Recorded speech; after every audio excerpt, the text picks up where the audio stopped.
Hey, this is Chris and Lamb of God. You're watching Rock and Metal News. Hey guys, this is Ron from YouTube's Rock and Metal News with the Rock and Metal News CD review of the new Buckethead called Electric Sea. This album is basically based as an acoustic guitar album. It's got some good electric guitar over top of it. There's no drums, no vocals, no bass, and there's a minimal amount of keyboards on it. It is Buckethead's 35th album, and it is the sequel to 2002's Electric Tears. So the album starts off with a song called Electric Sea, and it's a slow acoustic song with some picking in it. It's got a nice electric guitar over top, and he swells in the notes and plays some very nice slow electric guitar over top of that, and very tasteful. Second song is called Beyond the Knowing. It's a cool acoustic finger-picking song, kind of really fast. It was my first favorite tune on the album. It speeds up halfway through, and it's a really good song, pretty catchy. And number 3 is Swami Swan. That song there is probably my favorite of the album. It starts off with some slower electric guitar with a sort of electric guitar backing track, and it's got some real tasteful electric, just some good licks on it, good bends, very tasteful, nice picking. It's probably the best track on the album as far as the electric guitar stuff goes on the album, from my point of view. Then after Swan, we got Point Dume. That one there is another good tune. It starts off slow acoustic picking at the start. A minute in, it starts to speed up a bit with some faster picking, and it changes to a real fast acoustic strumming, sort of a background track, and then he starts to play some real fast acoustic picking over top of it. It slows down halfway through, and then it speeds up a bit more at the end, where he does some acoustic strumming and plays some electric guitar licks over top of that. So that's real cool.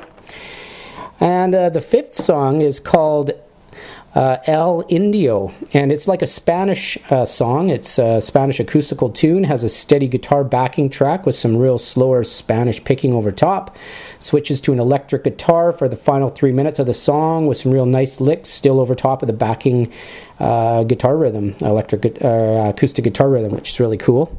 The next song is called Lao Wali, which is an Alfredo Catalani cover.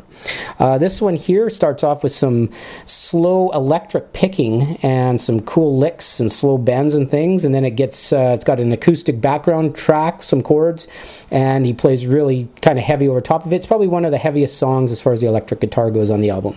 The next one is called La Gavotte, which is a Bach cover. It's a real nice, just acoustic song, some nice picking guitar on it, sounds really good.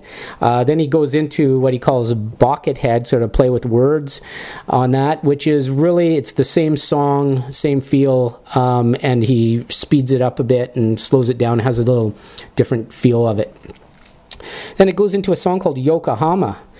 And Yokohama is an acoustic backing track. It's got some electric guitar over top of it, real tasteful notes again and feeling.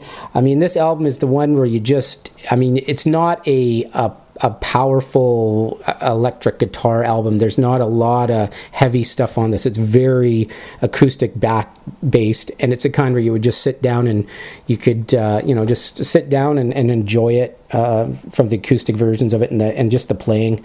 It's real tasteful notes in that. It kind of ends with the ocean crashing in the background. And then we got the Gateless Gate. That one there is slow acoustic picking. There's really no backing track on it, so he just kind of plays the acoustic guitar. It's kind of very melancholy, very, kind of sad song. It's got sad notes in it. And then the last song is called The Homing Beacon, and that one there was released just days after Michael Jackson's death, and it starts off with some slow acoustic picking. There's no backing track on this one again. It picks up tempo, still some acoustic picking on it, and halfway through it switches to an acoustic backing track with some slow electric guitar licks, and finishes more with a fast acoustic picking and some keyboards, one of the short areas of keys on it. So you know what? I really enjoyed this album just because I guess maybe I've been listening to tons of heavy stuff lately, and this was just a nice kind of change of pace. So it's definitely an acoustic-based album, and there's no other instruments. There's no drums at all on the album, and I really enjoyed it. So I think Electric Sea is a good pickup, especially to hear some of this nice acoustic stuff that Buckethead plays. This is Ron from YouTube's Rock and Metal News, and that's a Rock and Metal News album review for Buckethead Electric Sea. Thanks for tuning in.